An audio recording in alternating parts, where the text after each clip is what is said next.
예, 오늘 창세기 5번째 시간입니다. 예, 말씀드린 것처럼 창세기는 특히 1장서부터 11장까지는 모든 진리의 보고이기 때문에 뭐 천천히 하자면 좀 끝도 없이 또 많은 내용이 들어가 있지만 지난번 우리가 2번에 걸쳐서 했고 그 다음에 또 이 창세기 3장을 또 몇 번에 걸쳐서 집중적으로 우리가 또 공부를 했었기 때문에 이번에는 좀 그전에 다르지 않던 조금 그런 것들을 중심으로 해서 지금 그래도 앞부분 11장까지는 좀 천천히 가고 12장서부터는 우리가 좀 속도를 내겠습니다. 예, 오늘은 넷째 날, 지난번에 우리 셋째 날 식물까지 봤었죠. 세 종류의 식물을 통해서 우리가 우리의 영적 수준에 맞는 생명의 단계도 우리가 한번 영적으로 적용해 볼 수 있겠다 이렇게 말씀을 좀 드렸고요. 예, 오늘은 넷째 날이죠. 넷째 날은 14절서부터 시작이 됩니다. 창세기 1장 14절서부터 창세기 1장 14절서부터 오늘 공부를 해보도록 하겠습니다. 자, 넷째 날 14절서부터 19절까지는 천체, 다시 말해서 해와 달이죠. 천체에게 역할이 주어졌죠. 하나님께서 이 천체에게 그 역할을 부여하시는 장면이 나오는데 우선 본문부터 읽겠습니다. 자, 14절서부터 제가 받들어 읽겠습니다. 그리고 하나님께서 이같이 말씀하셨느니라. 밤에서 낮을 나누기 위하여 하늘의 궁창에 빛들이 있으라. 그리고 그것들은 표적들을 위하여 시기들을 위하여 날들과 연도들을 위하여 있으라. 또 그것들이 하늘의 궁창에 빛들이 되어 땅 위에 빛을 주라. 그러자 그것이 그렇게 되었더라. 그리고 하나님께서 2개의 커다란 빛들을 만드셔서 보다 커다란 빛은 낮을 주관하게 하시고 보다 작은 빛은 밤을 주관하게 하셨더라. 그분께서 별들도 만드셨더라. 또 하나님께서 그것들이 땅 위에 빛을 주도록 하늘의 궁창 안에 두셨으니 낮을 주관하게 하시고 밤을 주관하게 하시며 어둠에서 빛을 나누게 하셨더라. 그러자 하나님께서 보시기에 그것이 좋았더라. 그리고 그 저녁과 아침이 넷째 날이었더라. 그랬습니다. 아마 스티븐 호킹을 포함해서 세계적인 물리학자들이라든가 이런 똑똑한 사람들이 생각하면 야 이거 너무하지 않아? 이거 뭐 그냥 전능하신 신께서 그냥 이렇게 뚝딱 만들고 끝난 거야? 이거를 평생을 이 우주의 기원을 연구하고 파헤치고 막 온갖 마홍영을 동원해서 뭐 그것 잘못한 거 없습니다. 하나님께서 만들어 놓은 것을 최대한 잘 관찰해서 법칙을 찾아내는 것. 왜냐하면 성경에 보면 하나님께서는 법을 주시는 분이라 lawgiver. 창세기 49장에 자기 자신을 소개할 때 법을 주시는 분이라. 이 세상에 있는 모든 존재하는 법은 그것이 자연 법칙이 됐든 도덕 법칙이 됐든 그 어떠한 법칙이 됐든 다 하나님이 주시는 거지. 그렇다면은 하나님께서는 이렇게 이 간략하게 요약하신 이유가 있어요. 그것은 뭐냐면 물론 과학자들이 연구하는 게 잘못됐다는 게 아니라 이 하나님의 성경의 책은 지금 핵심적인 것은 생명과 관련된 얘기를 하고 있잖아요. 그렇죠? 예, 지난번에는 어떻게 이 땅에 식물의 생명이 나타났는가. 그래서 생명의 기원에 관해서 얼마나 많은 사람들이 연구했지만 정확한 답은 하나님께서 창조하신 것이고, 자 이번에도 마찬가지. 자 우선 첫 번째 보면은요 성경 구절을 한번 확인해 보겠습니다. 큰 빛이라고 하나님께서 말씀하신 것은 무엇인가가 성경에 써 있죠. 왜 그러면 하나님께서 큰 빛, 작은 빛, 해, 달 이렇게 명칭을 안 했을까? 이건 좀 추정을 해볼 수 있는데 우선 성경을 보겠습니다. 시편 136편 8절에 보시면 시편 136편 8절에 낮을 통하여 다스리는 해를 만드신 분들께 감사들을 드리라. 그러면 여기 큰 빛이 해구나. 큰 빛이 해라는 것은 우리는 알 수 있죠. 이는 그분의 자비가 영원토록 지속되기 때문이라. 이렇게 얘기를 했습니다. 자, 그래서 빛은 당연히 해고요. 작은 빛은 달인데 아마도 이건 거의 뭐 추정인데요. 당시에 이미 해와 달은 성경이 기록될 당시에 중동의 문화권에서는 해, 달 이런 것들은 지금 신성시대에서 일단 숭배의 대상이 되어 있었어요.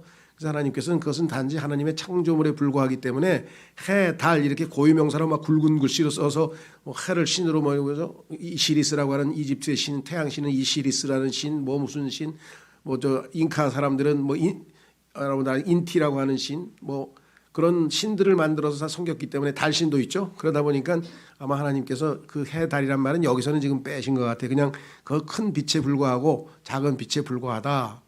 그렇죠. 하나님 만드신 것이 불과한 거죠. 자, 그래서 두 번째 우리가 관심 갖는 것은 뭐냐면 이 빛에 대해서 관심 있는 것, 특히 커다란 빛인 해는 성경에서 그리스도를 상징합니다. 그리스도, 해, 달, 별, 뭐 동화에도 나오고 뭐 인간의 그 문화나 역사에 있어서 해, 달, 별이 항상 이렇게 세트로 등장하는 것은 뭐 늘 있게 마련인데 그럴 수밖에 없는 게 하나님께서 여기서 이 넷째 날 만든 세 가지 종류가 해, 달, 별이잖아요. 그 해, 달, 별들은 붙어 다닐 수밖에 없는 것이겠죠. 자, 그래서 성경의 말라기 4장 2절을 보면은 예수 그리스도의 타이틀이 이름, 명칭, 이 타이틀 중에 하나가 의의 태양이라 그랬는데요. 그러나 나의 이름을 두려워하는 너희에게 의의 태양이 그의 날개들 안에 치유를 가지고 떠오르리라. 의의 태양이신데 이 태양이 그냥 단순히 물질적인 태양이 아니라 아시다시피 대문자로 써 있고요. 우리는 굵은 글씨죠. 태양이 치유를 가지고 떠오른다. 치유. 그리하면 너희가 밖으로 나가서 외양간의 송아지들 같이 자라나리라. 치유, 생명, 태양 이게 다 관련이 돼 있고 의의 태양이신 예수님은 요한복음 14장 6절에서 자신을 내가 곧 그 생명이라 the life라고 표현을 했죠. 자, 그래서 두 번째 누가복음에 보면 예수 그리스도께서 역시 태양으로 해로 나와 있는데요. 우리 하나님의 온화한 자비로 인함이라 그 자비로 인하여 높은 곳으로부터 오시는 여명, 데이스프링, 낮이 밝아오는 거죠. 태양이 딱 떠오르면서 낮이 쫙 밝아오는 그 여명이 우리를 찾아오셨으니 어둠에 앉아있으며 사망의 그림자 가운데 앉아있는 자들에게 빛을 주시기 위함이요. 우리를 어둠 가운데 있는 자들에게 빛을 주시기 위함이고요. 우리의 발을 화평의 길로 인도하고자 하심이라. 예수 그리스도께서 이 땅에 오신 목적. 자, 우리를 찾아오셨다라고 성경에 써 있죠. 네. 그런데 이 세상 사람들은 어떻게 합니까? 반대죠, 반대. 우리를 찾아오셨는데 그 찾아오신 분이 지금 손 벌리고 오라고 수고하고 무거운 짐진 자들은 다 내게 오라고 초청하고 계신데 그 예수님은 쳐다도 안 보고 엉뚱한 데 가서 찾으러 다닌대. 그걸 구도자라 그러죠. 구도자. 도를 찾으러 다닌다. 신을 찾으러 다닌대요. 진리를 찾으러 다니고. 찾으러 다닌다고 진리가 알아지며 참 도를 깨우칠 수가 있을까요? 생명을 얻을 수가 있을까요? 아니죠. 찾아오신 분을 영접하면 되는데 찾아오신 분을 거부하고 있어요. 지금 문제가 거기 있는 거죠. 이거 교재들은 다 받으셨죠? 네. 예. 자, 그래서 두 번째 보시면 여기에 여명이란 표현이 나와 있고요. 그 다음에 마태복음 4장 16절 그 다음 성경 구절에는 어둠 속에 앉아있던 백성이 커다란 빛을 보았으며 예수님께서 나는 세상의 빛이라, 나는 세상의 빛이라. 그 사망의 구역과 사망의 그림자 가운데 앉아있던 자들에게 빛이 솟구쳤도다. 여러분들은 그런 체험을 하셨나요? 영적으로 암울하고 캄캄하고 뭔가 앞이 안 보이죠. 우리는 죽어서 어디로 가는지도 모르고 그렇죠. 지금 앞이 한치도 안 내 보이는 그러한 영적인 암흑에 있던 우리가 예수 그리스도를 믿는 순간에 그 빛으로 말미암아 우리는 이제 밝은 곳으로 인도되었죠. 그것을 아들의 왕국이라 성경에 써 있습니다. 한번 확인해 보겠습니다. 골로새서 1장 13절로 가보겠습니다. 골로새서 1장 13절.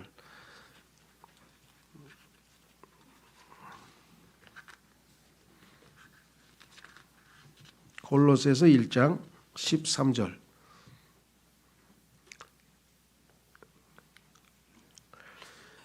그분께서 우리를 어둠의 권능으로부터 구해내셨으며 그분의 소중한 아들의 왕국으로 우리를 옮기셨느니라. 어둠에서 빛 가운데 우리는 넘어왔는데 안 넘어온 사람들도 있어요. 안 넘어온 사람들도 안타깝게도 고린도후서 4장에 가면은 빛으로 안 넘어오고 하늘의 왕국으로 안 넘어오고 아직도 어둠 가운데서 허덕이고 있는 사람들이 있는데 왜 그러느냐 그랬더니 방해꾼이 있어요. 방해꾼. 그 방해꾼이 방해를 했는데 그래서 우리가 뭐가 필요합니까? 기도가 필요한 거지. 기도를 해서 이 방해꾼들을 물리쳐 주셔야 되도록 텐데. 그렇죠? 예. 자, 고린도후서 4장 4절.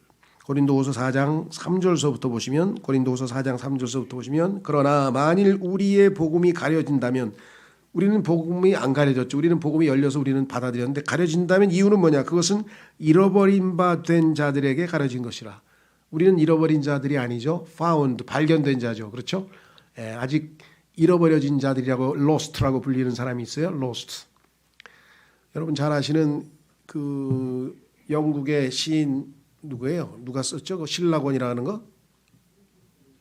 예? 밀턴. 밀턴이 쓴 신라곤, Paradise Lost, 잃어버린 낙원, 그렇죠? 신라곤. 그래서 Paradise Lost. 여기 성경에 보면 lost는 뭐냐면 내가 곧 길이요 진리요 생명이다. 아무도 나로 말미암지 아니하고는 아버지께로 올 수 없다. 근데 그 길을 모르는 거예요. 그 길을 잃어버린 거지. 집에 가는 길을 잃어버리면 집으로 못 가고 본향인 하늘나라로 못 가고 엉뚱한 데를 방랑하잖아요. 그렇죠? 그래서 우리는 길을 알고 길을 따라가는 사람은 목표가 뚜렷하죠. 그래서 우리의 신분은 이게 뭐가 됐습니까? 예, 우리는 필그림이 된 거예요. 필그림. 뭐라 그러죠? 우리말로 순례자. 목표가 있고 그 길을 알아. 쭉 계속 가는 거야. 근데 그게 아니라 길을 몰라. 그냥 이리 갔다 저리 갔다 이리 갔다 저리 갔다. 그게 마귀를 상징하는 까마귀가 한 짓이죠. 노아의 홍수 때 배에서 나와가지고 방주에서 까마귀를 날려보냈더니 이리 왔다 저리 갔다. 투앤프로 이리 갔다 저리 갔다. 목표가 없고 목적지가 없고 길을 모르니까 그렇죠. 근데 길을 아는 사람들은 그 길 따라서 이제 똑바로 갑니다. 자, 여기 써 있습니다. lost, 길 잃어버린 자. 그래서 말씀드렸죠. 그 2차 세계대전 이후에 사람들이 너무나 절망했어요. 야, 인간이 이렇게 인간을 2천만 명, 4천만 명 1차 세계대전 때 죽이고 2차 세계대전 때 죽이고 이게 인간이 이게 너무 비인간적인 존재가 됐구나. 그래서 스스로 좌절하고 소위 말하는 실존주의라고 하는 이 암울한 그런 철학 사조가 나왔을 때 그 사람들의 인간론, 인간에 대한 정의가 뭐냐면 우주의 미아, lost in the universe. 우주의 길을 잃어버렸어요. 미아 보호소 아시죠? 그 지구가 미아 보호소야, 미아 보호소. 길을 잃어버린 사람들. 근데 우리는 뭐예요? 아, 여기가 길이다. 누구? 아, 동양에서 말하는 도 말고 그거는 사상이고 성경의 도는 누구예요? I am the way. 내가 도다 이거예요. 한문으로 하면 도고 한글로 하면 길이죠. 내가 곧 그 길이다 말씀하셨죠. 자, 여기면 나왔어요. 뭐라고 되나? 4절. 이 세상의 신이 이 세상에 신이 있구나.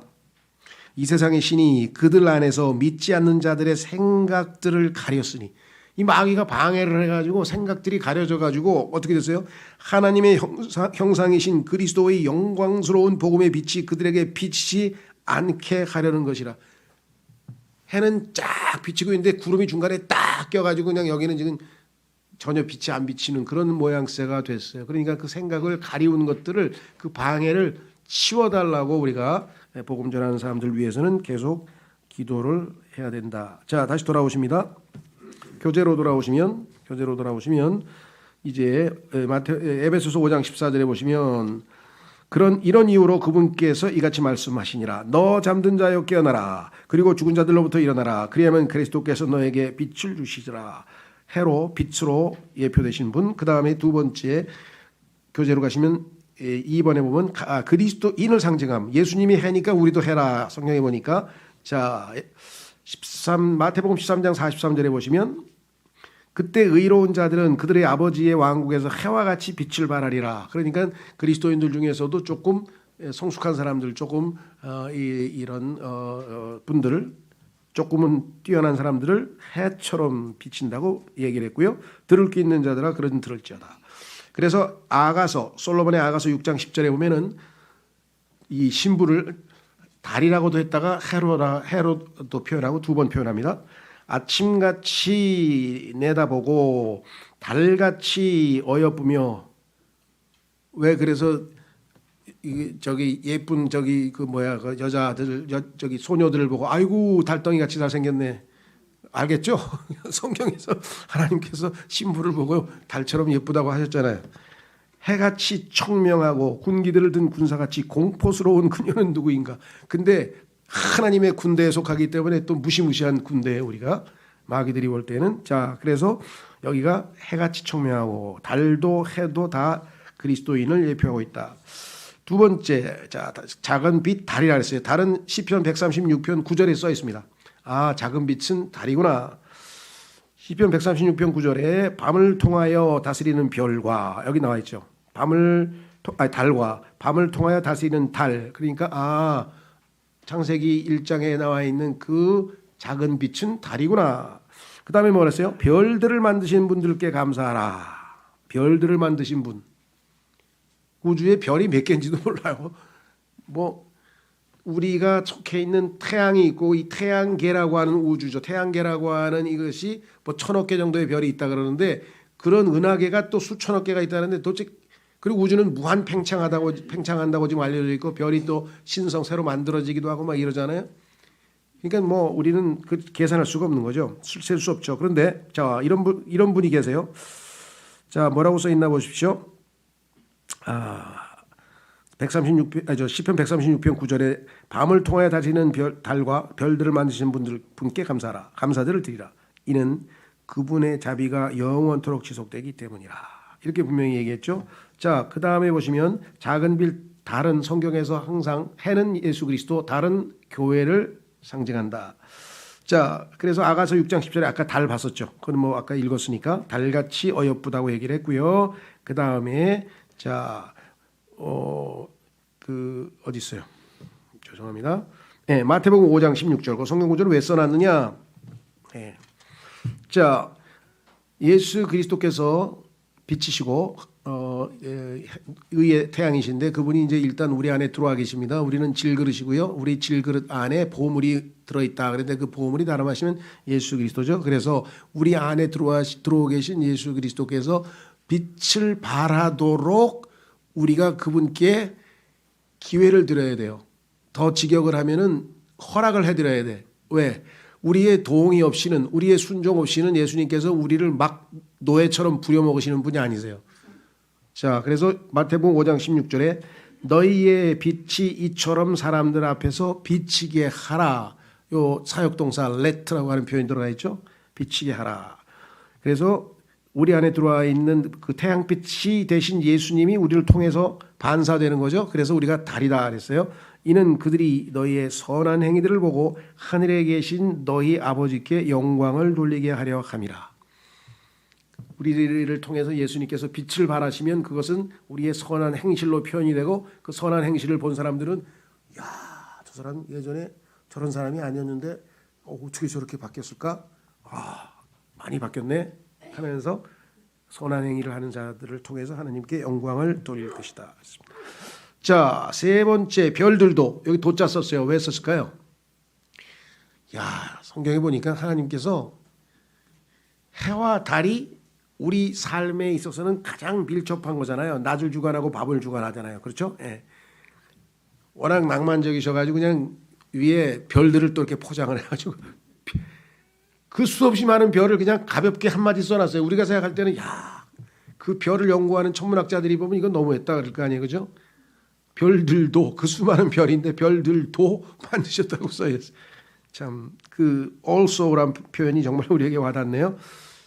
성경을 통해서 우리는 어렵지 않게 믿을 수 있어요. 왜? 성경에 써 있습니다. 창세기 18장 14절. 주께 너무 어려운 것이 조금이라도 있겠느냐? 하나님께 어려운 게 뭐가 있어? 그렇죠. 그 별들도 우리 이상하지도 않아요. 하나님이 별들도 창조하셨다고? 맞네. 그 뭐 이상한가? 그렇잖아요, 그죠? 만드는 사람이 만들면 되는 거지 뭐.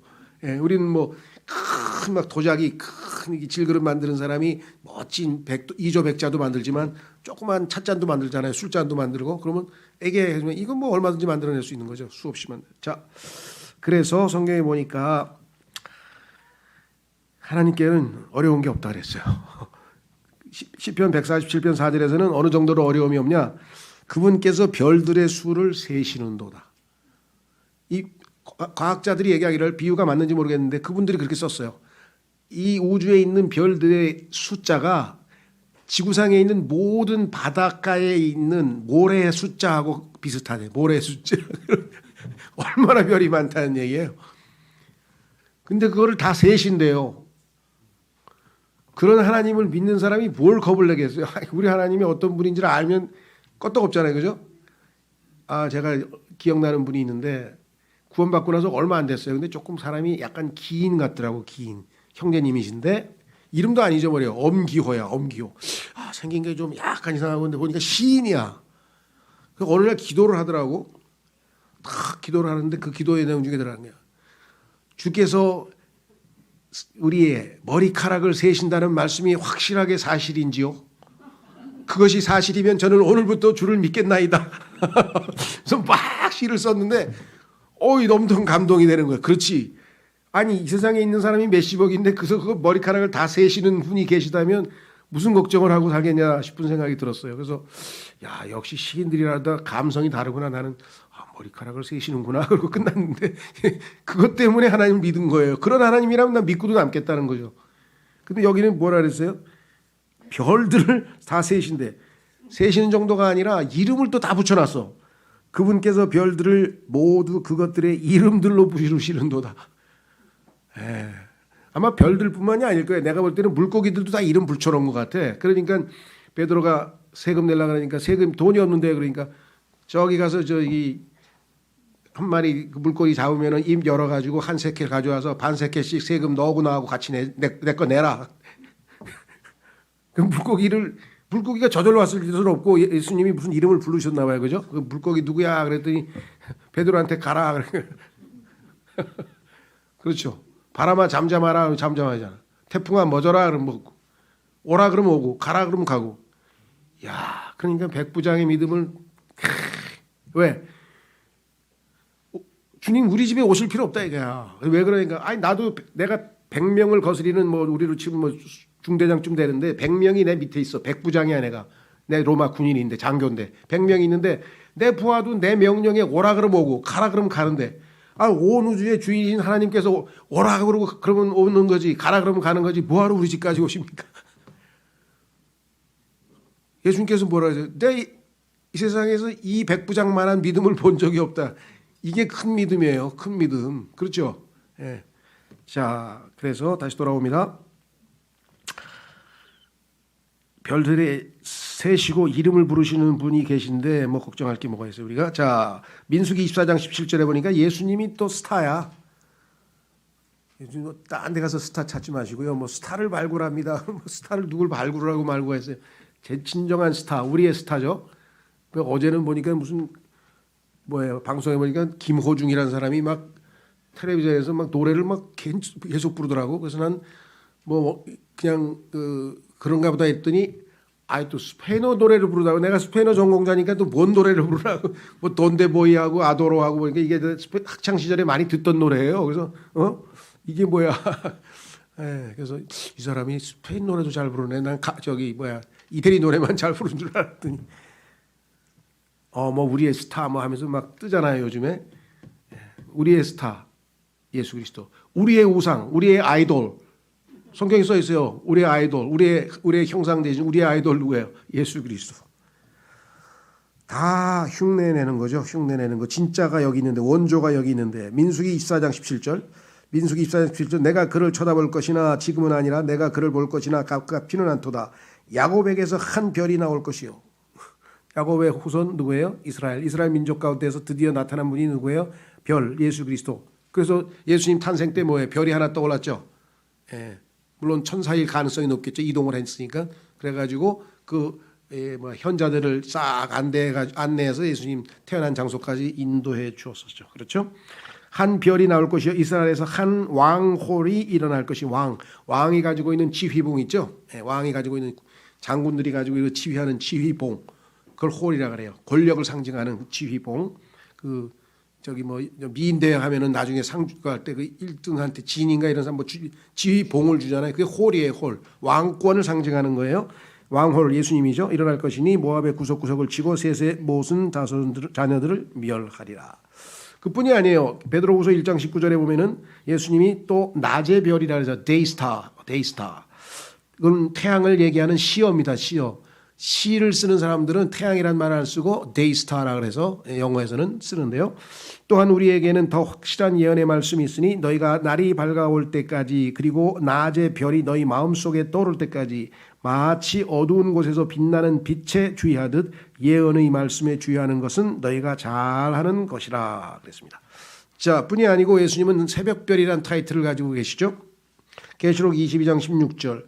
나 예수는 교회들 안에서 너에게 이런 것을 증언하고자 나의 천사를 보내노라. 나는 다윗의 뿌리이자 후에요 빛나는 새벽별이라. 예수님의 우리 찬송이 있죠. 주는 저산 밑에 백합화하면서 빛나는 새벽별 그랬습니다.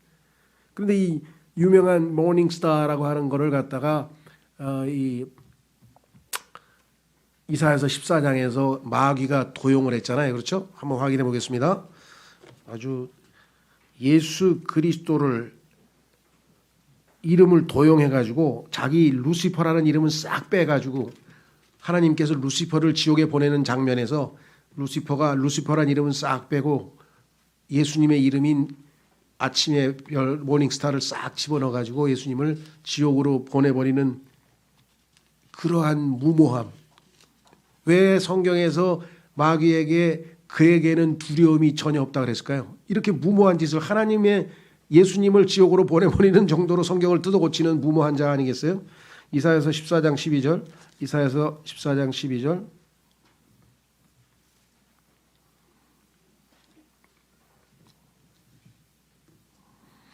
오 아침의 아들 루시퍼야 내가 어떻게 하늘에서 떨어졌는가 민족들을 약하게 하던 내가 어떻게 떨어졌는가 땅바닥으로 떨어졌는가.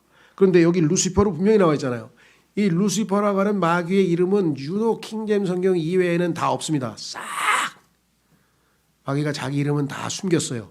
싹 빼가지고 여기다 뭐라 그랬어요?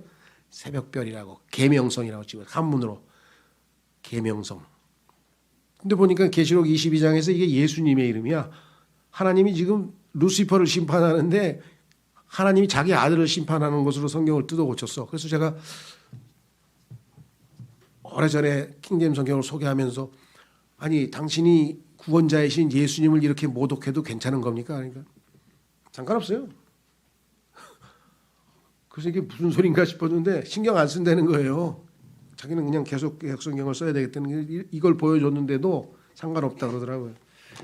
참 안타깝죠. 자, 그래서 다시 돌아옵니다. 그다음에 이제 두 번째는 승리하는 성도들을 또 별들로 상징돼 있어요. 우리도 그렇죠. 야, 이 중에서 그래도 네가 별이야 별. 별이라고 하는 그 중에서 뛰어난 사람 얘기하잖아요. 성도들 중에서 뛰어난 사람은 성경에서 별로 표현했어요. 보세요. 다니엘서 12장 3절에 그리하여 지혜로운 자들은 궁창의 광명같이 빛나리라. 그리고 많은 이들을 의로 돌이키는 자들은 복음 많이 전해서 사람들에게 예수 그리스도를 믿게 한 사람들도 뭐예요? 별들같이 영원무궁토록 빛나리라. 하나님께서 굉장히 명예롭게 높여줬네요. 자, 그 다음에 교회를 또 별이라 그랬어요. 성경에서. 이 땅에 있는 모든 사람들보다 우리는 그래도 예수 그리스도를 믿고 사랑하는 사람이니까 그래도 별들로 쳐주시는 거예요. 우리를 별들로. 자, 계시록 1장 20절 내가 보았던 나의 오른손 안에 있는 7 별들과 7 금 등잔대들의 신비라. 7 별들은 7 교회들의 천사들이라. 그리고 내가 본 7 등잔대들은 7 교회라. 그래서 7 천사들을 얘기할 때 별이라고 표현했는데요. 자, 그래서 우리는 해, 달, 별이 세상에 있는 사람들에게는 과학적 연구 대상이고 특히 요즘엔 달은 어떻게든지 탐사를 해서 뭐 어디다가 뭘 해보고 지금 해볼 모양인데 이 세상 사람들이 왜 달을 가만히 안 둘까요? 이 세상의 사람들은 뭐예요? 교회를 가만 안 둬요. 예수님 믿는 사람들을 가만 안 둔다고요. 집요하게 지금도 아마 어떻게든지 좀 이렇게 착취를 하려고 하는 모양인데요. 자, 상징적으로 그렇게 우리가 해석할 수 있습니다. 그 다음에 이제 넷째 날은 이제 전체에다 역할을 다 주시고 난 다음에 다섯째 날은 뭐냐? 소위 말하면 동물의 생명이 이제 창조가 됩니다. 동물의 생명. 그 중에서 첫 번째 제일 그 급수가 낮은 게 이제 물고기들이에요. 그 다음에 두 번째는 하늘을 나는 새들. 그렇게 되죠. 자, 창세기 1장 20절로 갑니다. 1장 20절 엄청난 단어가 하나 나와요. 어마어마한 단어가 창세기 1장 20절에 등장을 해요. 근데 과학자들도 동의를 하는 거예요. 뭘 동의하냐? 생명의 기원은 물이래요. 물, 바다. 물에서 생명이 나왔다는 거예요. 진화론자들도. 성경에 보니까 진짜 생명은 어디서 나왔어요? 물에서부터 시작이 됐어요. 확인해 보겠습니다. 창세기 1장 20절 그리고 하나님께서 말씀하시기를 물들은 생명, 생명이란 단어 여기 엄청난 중요한 단어가 나네. 생명이 있고 움직이는 창조물과 하늘의 펼쳐진 궁창에서 땅 위를 날아다닐 수 있는 날짐승을 풍부하게 내라 하셨느니라. 물고기와 날짐승 간의 유사성, 이거는 또 뭐 학자들이 연구한 바에 하면은 많은 유사성이 있다 그럽니다. 예를 들면 뭐 우리가 제일 쉽게 아는 것은 뭐 연어가 고향 떠나서 돌아왔다가 한 바퀴 돌아오잖아요. 새들도 철새들도 갔다가 다시 돌아오죠. 이건 다 하나님이 부여하신 지혜란 말이죠. 뭐 이런 것 등등등등 뭐 상당히 유사점을 많이 했는데, 죄송합니다만 저는 자연과학을 잘 못하고 관심이 별로 없어요. 제가 그래서 어떤 분은 막 이 창세기 연구하면서 이런 면을 엄청나게 설명을 잘 하시더라고요. 그래서 그런 거는 이제 전문가한테 가서 들으시고, 저는 이제 우리에게 신앙생활에서 영적으로 어떻게 적용되는가 이걸 좀 초점을 맞춰서 살펴보려고 합니다. 자, 그래서 첫 번째 1번에 보면 물속의 동물들과 하늘의 새들을 창조하셨죠. 자, 여기서 중요한 거는 생명이 물에서 나왔다. 이걸 좀 살펴보려고 하는 거예요. 생명이 물에서 나왔다. 그래서 사람들은 우주에서 물을 찾으려고 그래요. 지금 화성이고 달이고 어디서 물이 있어야 생명이 존재할 거 아니에요. 물이 있어야. 그래서 물 찾으러 다녀요 지금. 그러면서 뭐 어디 달에 갔는데 뭐 물로 덮인 뭐 빙하도 있고 물로 덮인 흔적이 있다는 거예요. 창세기에 보니 우주가 물에 덮여 있었으니까 물로 덮인 흔적이 있겠지, 왜 없겠어요? 모든 별에는 물로 덮인 흔적이 있겠지, 왜? 한때 온 우주가 다 물에 잠겨 있었잖아요. 자, 다시 돌아오십니다. 그러면 분명히 이제 물들은 생명이 있고라 해서 생명이라는 단어에 초점을 맞춰서 요한복음 3장으로 가보겠습니다. 왜 갑자기 여기서 요한복음으로 가는가? 여기에 출생, 탄생, 생명에 관련된 말씀이 나오기 때문에 그래요. 자, 요한복음 3장 3절에서 7절에 보면은 우리의 거듭남에 대해서 예수님께서 설명합니다. 이 구절을 성경을 성경으로 풀어야 해석이 돼요. 근데 여태까지 어떻게 해석했나 잘 보세요. 자, 예수님께서 그에게 대답하여 말씀하시기를 진실로 진실로 내가 너에게 말하노니 사람이 다시 태어나지 아니하면 그는 하나님의 왕국을 볼 수 없느니라 하셨더라. 니고데모가 그분께 말씀드리기를 사람이 늙으면 어떻게 그가 태어날 수 있나이까? 왜 니고데모는 한 가지밖에 모르니까, 엄마 뱃속에서 태어나는 거 하나밖에 모르는데 지금 나이가 이렇게 늙었는데 내가 지금 이 사람이 아마 이제 원로원쯤 되면 한 60쯤 된 모양인데 나 60이 다 돼서 뭐 어떻게 태어나란 말입니까 또. 그래서 뭐라고 얘기했어요? 그가 자기 어머니의 태 속으로 두 번째 들어갔다가 태어날 수 있나이까? 어떤 사람은 여기서 야, 니고데모 수준이 너무 낮다 이런 분들이 계신데, 그건 우리가 영적 출생을 아니까 하는 소리지.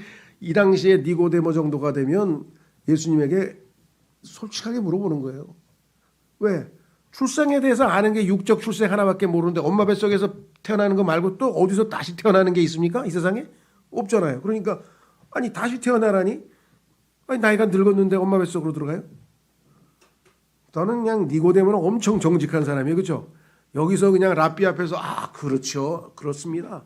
사실 그렇지 않고서 어떻게 하면서 아는 척하지 안 하잖아요. 얼마나 정직해요. 아니 엄마 뱃속으로 들어가란 말입니까? 그랬더니 예수님께서 이제 뭐라고 얘기하셨습니까? 이렇게 얘기했어요. 예수님께서 이같이 대답하셨느니라. 진실로 진실로 내가 너에게 말하노니 사람이 물로 태어나고, 그 얘기는 뭐예요? 네가 지금 엄마 뱃속에서 태어난다고 하는 것은 물로 태어나는 거 얘기하는 거야. Physical life, 육체적 생명 얘기하는 거야. 창세기 1장 20절에서 모든 physical life는 물에서 나온다고 했잖아. 내가 물에서 나온 그 얘기를 하고 있는 거야. 너는 엄마 뱃속에서 나온 얘기하는 거야. 너 엄마 뱃속에서 둥둥 떠 있다가 나왔잖아. 물속에 있다가 나왔잖아. 이 모든 걸 포함해서 예수님께서 말씀하셨어요. 그 다음에 그거 갖고는 안 돼. 그러면 구원 못 받아. 하나님의 자녀가 되려면 다시 태어나야 돼. 그게 뭐예요? 여기 써있죠. 또 성령으로 태어나지 아니하면 그는 하나님의 왕국 안으로 들어갈 수 없느니라. 육에서 태어난 것은 육이요. 여기 써있잖아요. 물로 태어나는 것은 육적인 출생을 얘기하는 거구나. 두 번째, 성령으로부터 태어난, 성령께로부터 태어난 것은 영이라. 너의 창세기 3장에서 타락해서 죄를 짓고 죽어버린 영은, 그 죽어버린 영은 다시 태어나야 돼. 한 번 더 태어나야 돼. 죽었으니까. 그렇죠. 죽어버린 영은 다시 태어나야 돼. 그게 거듭남이에요. 그래서 내가 너에게 반드시 다시 태어나만 하리라 하고 말한 것을 이상히 여기지 말라. 그 얘기는 뭐예요? 지금 니고데모가 엄청 이상하게 여기고 있는 거예요. 이상하다, 이상하다 그러니까 이상히 여기지 말고 믿어. 이상히 여기지 말라고 말씀하셨죠. 여기 뭐 공부하신 분은 알겠지만 성경을 성경대로 이렇게 해석을 하면 아무 문제가 없죠. 근데 이거를 성경대로 해석 안 하면 어떻게 되냐? 가만히 있어봐. 여기서 물이 뭘까? 그래가지고 또 막 물을 성경을 찾다 보니까 여기 베드로전서에 보니까 말씀이 물이래. 물이 말씀이네. 그래서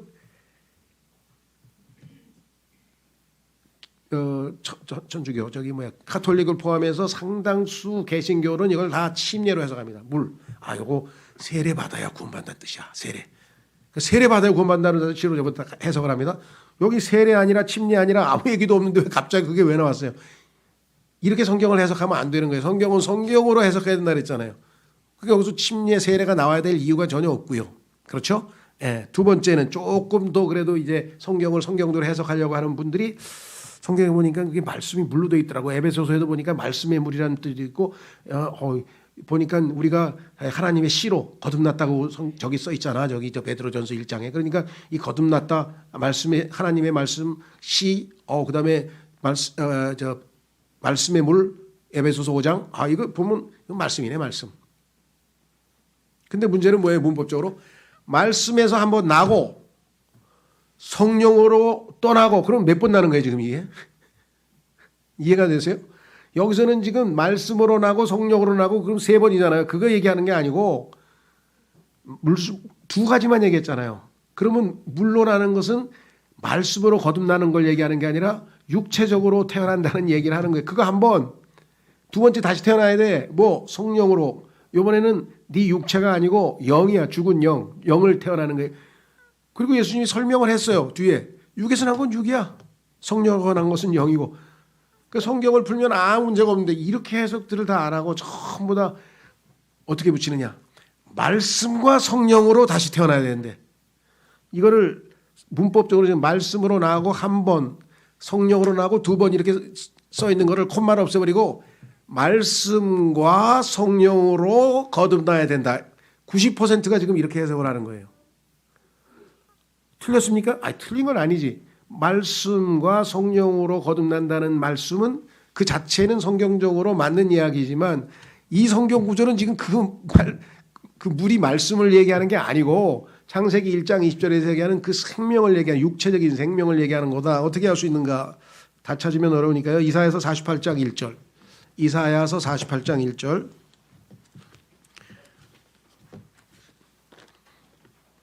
여러분들은 잘 모르겠는데요. 저는 배운 대로 성경에 나와 있는 대로 성경을 성경으로 해서 이제 열심히 가르쳤더니 우리 돌아가신 이무상 부친이란 분이 그 유명한 권신찬 목사의 친구로 권신찬 목사를 당당하게 비판하고 정죄하고 나오신 대단한 분이시죠. 그분이 그런 거예요. 목사님, 내 평생에 궁금한 게 요거였어. 이게 말씀과 성령으로 다시 태어난다 그랬는데 이 문장이 보니까 물로 태어나는 게 1번이야. 그 다음에 성령으로 태어나는 게 2번이야. 근데 왜 물로 태어난 것을 말씀이라고 해석을 할까? 그리고 1번, 2번으로 해석을 안 하고 말씀과 성령을 붙여가지고 말씀과 성령으로 거듭난다고 이렇게 해석을 할까? 난 그게 흡족하게 마음에 안 와닿았어요. 오늘 이거 해석을 딱 듣더니 이거네. 아이고 말씀대로 말씀으로 푸니까 답이 나왔네. 그렇죠.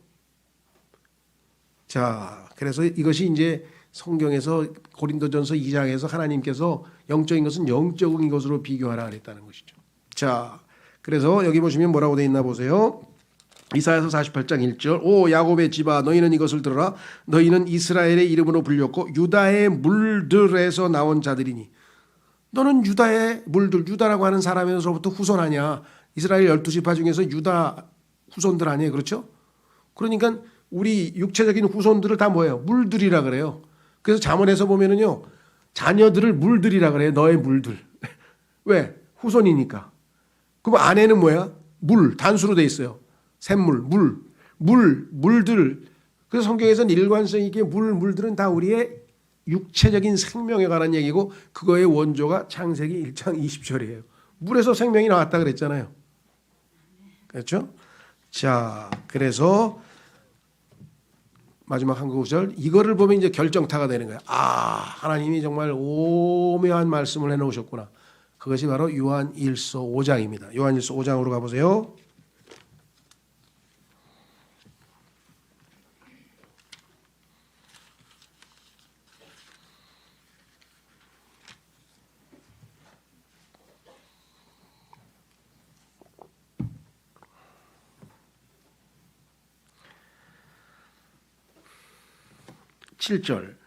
요한일서 5장 7절.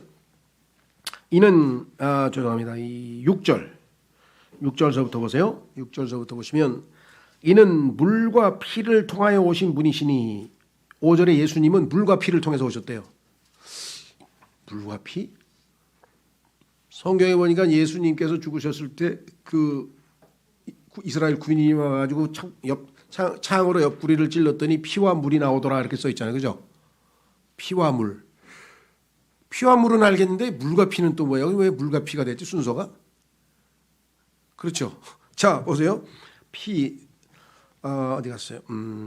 물과 피를 통하여 오신 분이시니 바로 예수 그리스도시라. 물로만이 아니요 오히려 물과 피로 오셨느니라. 그런즉 증거하시는 분은 성령이시니 성령께서 진리이시기 때문이라. 이는 하늘에서 증거하시는 세 분이 계시니 아버지와 말씀과 성령님이시며. 자, 말씀이 예수님이라고 하는 것은 요한복음 1장에 써 있고 요한일서 1장에 써 있죠.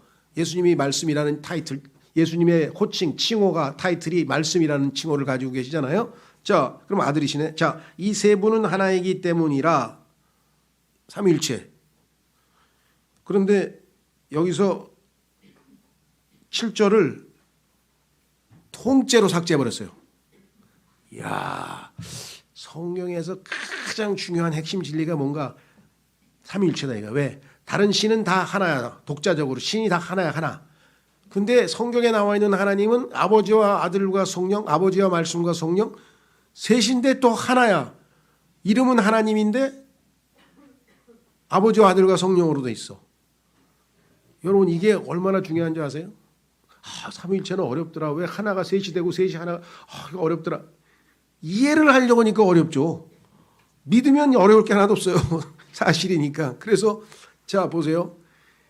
다른 종교들은 다 신이 하나예요. 그렇죠? 제일 높은 신 하나뿐이야. 우리는 제일 높은 신이신데 한 분이신데 세 분이야 또. 신비죠.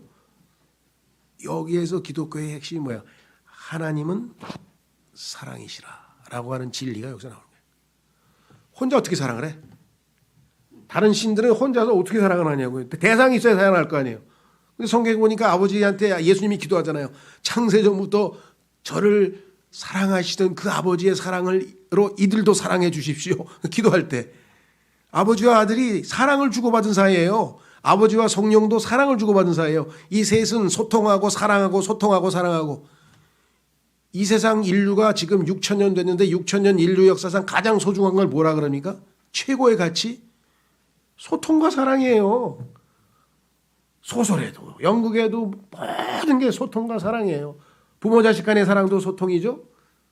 연인 간에도 소통이죠. 소통이 안 되면 뭐예요? 답답하잖아요. 속이 막히잖아요. 소통이 돼야 돼요. 하나님과 인간이 소통이 안 돼요. 왜? 인간이 죄인이 돼가지고 하나님은 영이시고 인간은 육체가 됐다고 창세기 6장에 써 있어. 소통이 안 되지. 육하고 영하고 어떻게 소통이 되겠어요. 그래서 하나님께서 뭐예요? 죽은 영을 살리셨어. 너도 이제 영이 살아났어. 그 영으로 영과 진리로 나를 경배하거라. 나와 소통하자. 이게 하나님의 핵심이에요. 그리고 우리는 영적인 것에 초점을 맞출 수밖에 없는 거예요. 그렇죠? 그러니까 삼위일체 하나님만이 사랑의 하나님이야. 다른 종교들은 사랑의 하나님 될 수가 없어. 신은 혼자 독점하잖아요. 하나님은 독점을 안 해. 아버지와 아들과 성령은 다 주고받아. 나누어 가죠. 커뮤니케이션하고 주고받고 사랑하고. 이해가 되시겠어요? 그래서 여기 나와 있잖아요. 이 세 분은 하나이시기 때문이야. 그리고 땅에서 증거하는 셋이 있으니, 자, 땅에는 아버지가 안 계시죠? 그렇죠? 그래서 뭐예요? 성령과, 근데 예수님인데 예수님 대신에 뭘 썼어요? 물과 피라는 거야. 물과 피. 왜 물과 피일까요? 물. 아까 얘기했잖아요. 예수님께서 뭐예요? 예, 물에서 나오는 거 뭐예요? 물로 나는 거, 육적인 출생. 예수님도 육적인 출생을 해서 마리아의 뱃속에서 인간이야, 인간. 그런데 예수님은 원래 하나님이셔. 그래서 사도행전 20장 8절에 하나님의 피를 가지고 계셔. 하나님의 피로 우리를 구속하셨어. 그 거룩한 피로 우리를 피값으로 주고 사셨다 이거예요. 이해가 되시겠어요? 그러니까 피는 그리스도의 신성을 나타내고 하나님의 피를 지니신 분인데 그분이 또 인간처럼 물로서 태어나서 육체적으로 엄마 뱃속에서 태어났어. 물과 피. 여기서 물이 예수님의 육적인 즉 인간으로서 예수님을 나타내는 걸 삼위일체에서도 우리가 볼 수 있잖아요. 창세기 1장 20절하고 이게 쫙 연결이 돼서 물론 아까 얘기한 것처럼 베드로전서에 보니까 하나님의 말씀으로 썩지 않는 씨앗으로 거듭났다고 했으니까 거듭났다를 칠 때 말씀이다. 또 에베소서 5장에 더 말씀의 물이다. 그래서 말씀과 성령으로 거듭났다. 이렇게 하시는 분도 나름 의미가 있어요. 왜? 개역성경의 번역을 물로 나고 그리고 성령으로 나고 이렇게 번역을 안 하고 물과 성령으로 거듭나고 이렇게 붙여서 번역을 해버리니까 사람들이 생각할 때 물과 성령은 이게 물은 말씀이구나 라고 오해할 수 있어요. 저는 그 번역을 그렇게까지만 한 사람도 대단한 사람들이라고 생각해. 그걸 갖다가 막 침례니 뭐 세례니 이렇게 하는 사람들보다는 훨씬 낫지. 근데 문제는 그래서 번역을 정확하게 해야 돼요. 물로 나고 그리고 성령으로 나고 그러니까 이건 육적 출생, 영적 출생. 이스라엘의 유다의 물들로 태어난 유다인, 아들들은 물들, 자녀들은 물들, 아내는 물. 이거 생명에 관한 거구나. 다 육체적인 생명에 관한 거구나. 그래서 맨 마지막에 예수님은 인간의 몸을 입고 태어난 예수님은 물, 하나님의 피를 지신 예수님은 신성인 분, 하나님, 인간, 신성. 자동으로 다 해결됐잖아요. 그렇죠? 그러니까 이 문제에 대해서 이 요한복음 3장을 자꾸만 번역만 정확하게 하면은 사실은 여기 나와 있는 것만 보면 그냥 어렵지 않아요. 왜? 예수님이 육에서 난 것은 육이라고 해석을 해놨는데 예수님이 해석을 했는데 뭐 다른 해석이 필요해요. 왜 갑자기 여기서 물로 태어난 것을 말씀과 물로 붙여버려요? 예수님은 육에서 난 것은 육이라고 지금 물로 태어난 것을 앞에서 해석을 해줬잖아요. 자, 그래서 하여간 이거는 핵심적인 건데도 불구하고 많은 사람들이 다 놓치고 있는 안타까운 것은 이 번역을 물과 성령으로 거듭난다고 이렇게 번역을 해놨기 때문에 문제가 생기는 거예요. 개역성경에. 자, 돌아옵니다. 이제 속도를 내서 마무리를 짓겠습니다. 이건 뭐 읽어가면 되는데 그 다음에 생명이란 단어 최초로 등장했다고 말씀했고 예수님이 바로 I am the life, 내가 생명이라 그랬잖아요. 생명이신 분이 생명을 창조해놨죠. 그러니까 진화론은 성립이 안 돼. 왜? 무생물에서는 생명이 나올 수가 없어요. 파스테르라고 하는 사람이 실험을 했는데 그 유명한 파스테르 우유의 파스테르, 그 사람이 프랑스 최고 과학자잖아요. 그 사람이 생명에서만 생명이 나오지 무생명, 무기물, 생명이 없는 곳에는 생명이 나올 수가 없어. 실험을 아무리 많이 하고 500년, 5천만 년, 1000만, 1억 년, 10억 년 지나도 생명이 아닌 곳에는 생명이 나올 수가 없다는 거예요. 그러니까 예수님이 뭐야? I am the life. 내가 생명이야. 그래서 생명을 여기다 창조해 줬어. 이상할 거 있어요? 아무것도 이상하지 않죠. 자, 다시 돌아옵니다. 여섯째 날 24절에서 31절. 24절에서 31절. 예, 요건 다음 주에 하는 게 낫겠네요. 왜냐하면 이제 여기 또 인간 창조에 있어서 형상과 모습, 요것도 시간이 좀 걸릴 것 같네요. 예, 다음 시간에 제가 약간 프린트물을 만들 때 여섯째 날을 뒤로 또 만들어서 이어가도록 하겠습니다. 예, 이 시간에는 제가 대표로 기도하고 마치겠습니다.